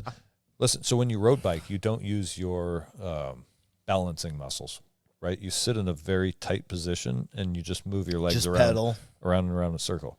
When you're doing like I'm not talking about mountain biking like grinding up a gravel road. I'm talking about riding a technical trail. Every muscle in your body is making little micro adjustments constantly, like all around your core, your arms, your legs, because it's all those balancing muscles. As the terrain is changing under your bike and you're having to shift your weight, you're all these little micro fires all over your body, just little muscles. Intercostal muscles. That's what they say Exactly. about motocross riders. And they're Absolutely. Dude, motocross riders lose like Their heart 7 rate- Good pounds. core. Their heart rates are at like 180 when they're racing those. Like if you're watching a supercross, Yeah. those guys' heart rates are at 180 Yeah, while the they're out there on the adrenaline track. and Yeah. But it takes so much muscle, like through a corner, right? When you lean the bike over and bend at the hips, and it's like it's all core and it's all hips, and it makes you so fucking strong. Mountain biking makes you incredibly strong. All right, well, road biking wasn't the correct reference. Correct. But Damn it, Mike. I'm just saying, whatever you do, Professor my ass. if you do stuff at a high intense level, you'll be fine. You can always, absolutely. Tailor your workout towards your specific hunt and stuff like that, but just move. Use your body. But then once you get in the woods, understand it's about patience and moments of Now you're exertion. stalking. You're I feel not like confident. Yeah. That's a hard part of going because, like, I feel like, especially like the Friday, jumping out Friday, getting up there, sitting in fucking traffic, wanting to get there faster. Yep. You kind of get this fucking like anxiety in your chest. yeah. Totally. Like, and by anxiety, I mean you're having a small heart attack. Yeah. And you're trying to get to where you're going. You're just pissed off, and then all of a sudden you get there, and it's like, okay, I'm here. Okay, calm down. Okay, just Move at the pace of the woods. but then all of a How do I sudden, do like that? trying to relax and understand, like, Yeah. hey, relax. And that's truly why I think there's like people who live those kind of that lifestyle and like truly like that's what they do, and they spend most of their time in the woods. They live longer, they live happier because they're constantly at the pace in which life is intended to be led. Yeah. And I don't want to tease our next book report, but it's like their relative, their proper frame moves at a slower pace than Time than- goes than slower. mine. Yeah. It's all about, frame of reference. Absolutely. Yeah. It's How's that book report going, Jordan? well, the thing is, I go jump back and forth between both these books. Did you finish one? I finished both of them twice, I think. Okay. Oh, shit.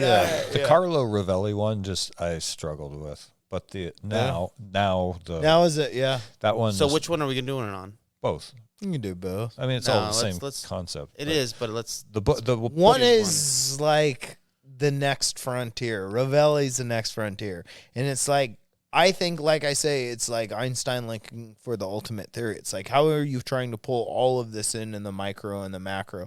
But the now is more based off of the rules we know of time. He also and how starts it you fits. from like a more It's elementary. a progressive. Yeah, Well, it's yeah. a progressive. He starts you yeah. slow and works you into it, and so it's much easier to follow. Yes. So I think I've got about 80 pages left, and then I'm ready to sit down and talk about it. All right. Got to refresh your old canon here then. The I love both those books. The now Well, in particular, I really like. Now is a very good book. But Rovelli is just like, that your well, mind falls out that's- of your head. Yeah, and I text you on that. Yeah, I was like, yeah. dude, Yeah, you're and like, that I was have before to we read even. it. That Yeah. was no, that was before that. When you first told me about that book, I Yeah. started listening to it. And I was like, dude, I listened to like I'm at work and I listen to like 5 minutes of it. And I'm like, all right, it's time to put that away for a second. I mean, like, and I then don't know how you could. I zone out when I'm at work because I'm concentrating on work, and I'm like, Good God save, damn good it. save. I haven't. Oh no! I'll realize that I've been listening to a podcast for 10 minutes. And I have no idea what they said. oh yeah, no, that's kind of more or less, but like the theories and Ravelli stuff, like I really fucking dig. Yeah. Like I'll get caught up and I'll start like really thinking about it and I'm like, oh, like that relates to that, and go down this rabbit hole in my head. Yeah. And then it's like, okay, like hold on. I gotta step away for a second. Yeah. But then this is the problem, right? With social media and phones, Yeah. it's so easy to get caught up in this like Distraction. Squirrel. well, but it's not the woods, right? It's not the pace that I need to live is That's slow pace. Not is what this, life is this. providing. But when I get on Instagram, all of a sudden it's like go go go go go Boom, go go boom, go boom, go go boom, go boom, go boom. go, and all of Yeah. a sudden it's like, where's the time go? It's like I don't have time to sit down and read this. I don't have time to do that. It's like Dude, this no, know- you don't because I feel like an asshole sometimes because so many people send me various videos on Instagram, and it's like scroll past. I it. don't have it. Sorry, It's With bro. email, I just text, don't- yeah. phone call, all that. Here's the best thing you can do. You want to do something good, unless this is part of your job. Take the notifications off of Facebook. Oh, Take the 100%. notifications off of Instagram. Take the notifications off of all your social media. The only thing you should get are cell phone calls and text messages. After that, it's like you That- will. you That's can't how my even- phone has always been set. You Yes. can't get a cell phone. without that's- Facebook. No, just a cell phone without having a data plan. You can't just get texts and You can't So- do seriously. I think Even it's a- like those jitterbug phones that don't do internet. You have to get what like your aunt Get gets a when flip she phone. gets cataracts. Yeah, and there- can't but see there's like it's hard to fucking you can't just walk into a fucking cell phone store. Did I just say fucking 3 times in a row? Fucking cell phone Um, store. They fucking you with the cell phones. They fucking you with that. They fucking you with this. Anywho, You just don't use the right cell phone store. You can't. You need a good Middle Eastern guy selling you a cell phone. I got a guy. My buddy, my friend, Habibi. I have a good deal for you. My friend. No, My no, friend. My Habibi, friend. no Come in. data plan. Come inside. No data Yeah, plan. come We inside. make good deal. I give you Number good one cell deal phone. for Americans. Yeah, so that's what I'd like to get something like that. We And should then, see how many nationalities we can offend on this podcast. Not offend. These are all people in my life that I'm like, yeah, this is that guy. This is that guy. Go ahead, Jordan. Sorry. Nothing. No, no, we cut you off. Oh my God, Jordan. no. Eat that sausage, Jordan. Eat that guy. Eat it. Put it in your mouth. Um, This is out of control. This was the worst hunting podcast ever. It's totally the worst hunting podcast ever. We had such ideas of like, let's talk about like loadouts. That's we the just thing. came in guns a-blazing though. We're all keyed up though lately. Have you noticed that? Yes. It's not like we're keyed up, but it's just like every time we see each other, I was like, Jesus Christ, what the fuck's going on? Mr. Potato Head's gay. Dude, this you know, is- that is same line, you know? Potato Head. Not Mr. The entire country, I think, is feeling this way. The anxiety nationwide is just ramping starting. up into 2020, bro. It's But gonna the get elections are fucking- coming up. Like, as fatigued Dude, as this we is- are, this is a it's like, social- this is the quietest it's going to be in the next 2 years. But This that's is a socially dude, engineered experiment. That's what I'm This saying. is on purpose. That's why going into the woods is so fucking important. Yeah. Nailed Right? it. Good. Because we have these, and that's exactly what I was trying to say with the cell phone stuff. When we walk into the woods, you find the pace of the woods, and it's like, Yeah. okay, now I can relax. But it took me until we got damn near up to the top. Yeah. And even then, I was like, let's go. Like, what? And then it's like, dude, calm your shoulder, calm Calm your your chest. muscles, calm everything. Just relax. Understand you're here. It's okay. Relax. Move slow. Think slow. Like, you don't have to do anything. Yeah. Everything is done. We're looking for an animal, and the more calm you can be right now, the better. Calm. Be calm. Well, that's why I've kind of fallen in love with archery, bear or just bear is that it's right before archery elk. And so to start to flex that muscle of like being in situations where it's a little bit heightened intensity, or it's like you're so excited to do it that you start to work like, hey, all right, breathe, look, slowly take in your surroundings. That when the last couple of years that I've started elk hunting, it's like last year I went 12 times bear hunting before I went elk hunting. And normally I just start elk hunting because it's the first thing that happens. Yeah. And that, like you're saying, like you're saying about black belt, just log reps. If you're going to hunt. I don't care if you hunt bear, if you hunt deer, if you hunt elk, if you hunt cougar. The more you can just get out there and hunt, you're out there. You're doing it. If you want to wrestle and grapple, just start grappling. Wrestle. If you want to start striking, start any form of striking, and you'll figure out where to go from there. But also it calms you and it puts you in that mindset. When I started riding downhill, I was terrible. It was fucking awful. But it had captivated my imagination, and it was something that I was really excited about. So I just kept going, and I fucking got hurt so many times. And one of my favorite things is to send him videos, which apparently I'm finding out he doesn't listen to or watch. But so those ones I watch. When it's mountain bike wrecks, I'm like, yeah. I send them mountain bike wrecks all the time. I did that one. Get I did that one too. when they hit trees. Oh God. But anyway, you just keep going, and you just keep going and going and going until eventually you're really good at it. And that's what led me to the jiu-jitsu gym, is everything I was doing, I had been doing for so long that I was getting good at it. I was like, fuck, I need to start something over again and be bad again. And that's how I ended up here 3 years ago. Yeah. Don't worry, you'll be here for a while. Yeah, I know. I feel like I'm going backwards. Yeah, we all do. So am I. Dude. You're going to take that belt away. Yeah. The Mike, you still have your brown belt? Good. Oh, yeah. Okay, good. That's called my backup. Yeah, no he worry. shows up one day wearing it. Yeah, I can put my white belt on. Oh man. Yeah, I that's just there's something in society that is the anxiety, it's the driving to get there. It's all that stuff, and like you can physically feel it. Yes. Oh, yes, you and can. how do we to be able to get that? Like I feel it right now on me. It's like I'm holding this like thing over me. It's just like a weighted blanket that like is buzzing, and it's just like fuck. Like this needs to like. I think in my mind, I know that society is collapsing very slowly. Mm-hmm. And I'm wondering how low it's. We're right back to what we talked about earlier, where I'm wondering how low does it go before it rebounds. Like what's the think about like when something heavy lands on a trampoline, it starts to sink, and then at some point it stops and accelerates back up. When's it bounce? Where's our bottom of the? Where's our I bottom? don't think we'll ever hit the bottom of the box. I think we'll find a catalyst that puts us back. Somebody, something, an event. I don't think it's gonna be like. But then that'll be our bottom then.